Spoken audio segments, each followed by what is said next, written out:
Bismillahirrahmanirrahim. Assalamualaikum warahmatullahi wabarakatuh. Yang saya hormati Ibu Dr. Desi Apriani SHMH selaku dosen pengampu mata kuliah Hukum Kepailitan. Yang saya hormati rekan-rekan kelas Hukum Bisnis mahasiswa semester 3 Pasca Sarjana Fakultas Hukum Universitas Islam Indragiri. Perkenalkan, nama saya Raudah dengan nomor induk mahasiswa 7012410114, mahasiswa Pasca Sarjana Ilmu Hukum Fakultas Hukum Universitas Islam Indragiri. Izinkan dalam kesempatan ini saya mempresentasikan apa itu perbedaan antara kepailitan dan PKPU, kemudian menjelaskan apa itu kelebihan dan kekurangannya. Slide pertama, bahwa kepailitan dan PKPU adalah dua mekanisme hukum untuk menangani masalah keuangan perusahaan dengan pendekatan berbeda. Kepailitan fokus pada likuidasi aset dan pembubaran perusahaan, sedangkan PKPU memberi kesempatan restrukturisasi utang dan kelangsungan operasi. Definisi dari kepailitan dan prosesnya seperti apa? Kepailitan adalah proses hukum di mana perusahaan dinyatakan tidak mampu membayar utang. Pengadilan memutuskan status kepailitan dan menunjuk kurator untuk mengelola aset perusahaan. Kemudian prosesnya itu melibatkan pengadilan yang memutuskan status kepailitan dan menunjuk kurator. Lalu akibatnya akan terjadi kepailitan, aset perusahaan dijual dan perusahaan juga dapat dibubarkan. Sedangkan definisi dari PKPU itu sendiri kepanjangan dari penundaan kewajiban pembayaran utang, adalah proses hukum yang memungkinkan perusahaan menunda pembayaran utang untuk merestrukturisasi dan memperbaiki kondisi keuangan. Lalu prosesnya diajukan ke pengadilan dan melibatkan rencana restrukturisasi yang harus disetujui oleh kreditur. Perusahaan tetap beroperasi selama proses berlangsung.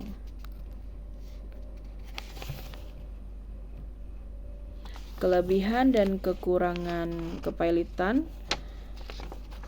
Kelebihan dari kepailitan ini salah satunya pertama yaitu memastikan pembayaran utang secara adil kepada semua kreditur, lalu menghindari kebangkrutan yang berlarut-larut, kemudian memungkinkan penyelesaian yang lebih cepat dari PKPU.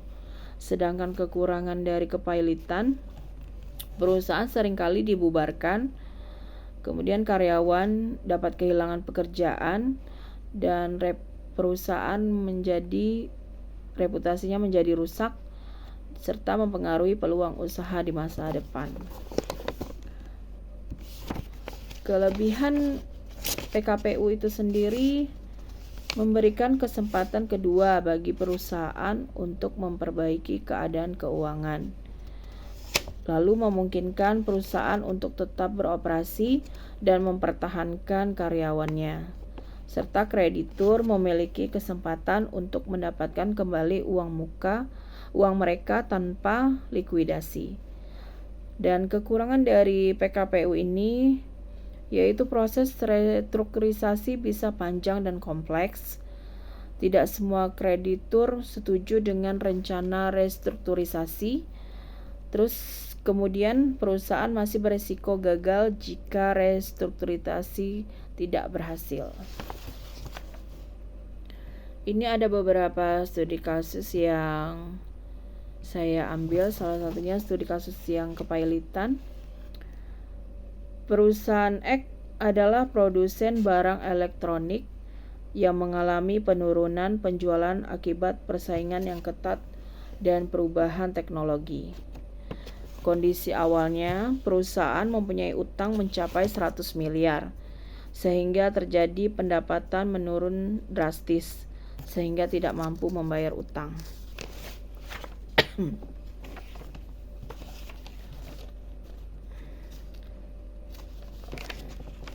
Proses kepailitan tahapan pertamanya, kreditur mengajukan permohonan kepailitan ke pengadilan. Kemudian pengadilan memutuskan perusahaan X dinyatakan valid. Lalu pengadilan menunjuk kurator untuk mengelola aset. Dan aset perusahaan lalu dijual dan hasil penjualannya dibagikan kepada kreditur. Kemudian hasilnya perusahaan X dibubarkan dan karyawan kehilangan pekerjaan, kreditur mendapatkan sebagian dari utang yang berhutang. Sedangkan di kasus PKPU, saya ambil di sini perusahaan fashion yang terpengaruh oleh pandemi dan mengalami kesulitan keuangan. Kondisi mulanya, perusahaan tersebut memiliki utang mencapai 50 miliar dan masih memiliki potensi pasar serta pelanggan setia. Proses di PKPU-nya diajukan proses pengajuan ke pengadilan, kemudian disetujui oleh pengadilan permohonan dan memberikan waktu untuk merestrukturisasi utang. Lalu rencana restrukturisasi tersebut, perusahaan menyusun rencana untuk mengurangi biaya dan meningkatkan pendapatan. Setelah tahapan tersebut dilakukan voting oleh kreditur.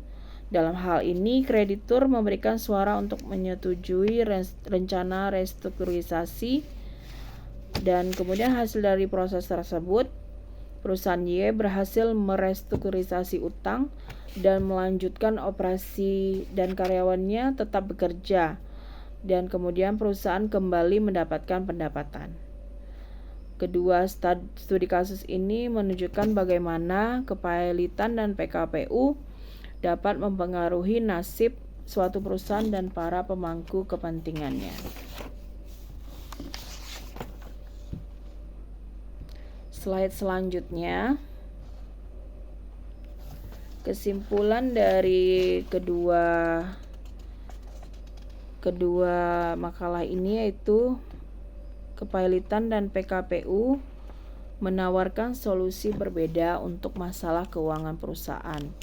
Kepailitan fokus likuidasi dan pembubaran, sementara PKPU memberi peluang restrukturisasi dalam kelangsungan usaha. Pemilihan mekanisme tergantung kondisi keuangan, prospek perusahaan, dan kepentingan kreditur. PKPU memberi harapan pemulihan, namun prosesnya kompleks dan memerlukan persetujuan oleh semua pihak.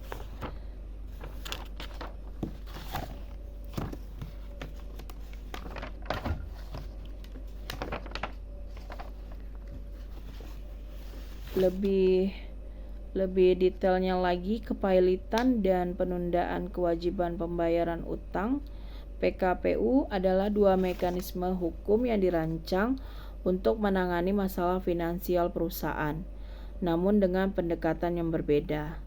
Kepailitan berfokus pada likuidasi aset perusahaan yang tidak mampu memenuhi kewajiban utangnya, seringkali berujung pada pembubaran perusahaan dan hilangnya pekerjaan bagi karyawan. Di sisi lain, PKPU memberikan kesempatan bagi perusahaan yang masih memiliki potensi untuk merestrukturisasi utang dan melanjutkan operasionalnya dengan melibatkan kreditur dalam proses perencanaan.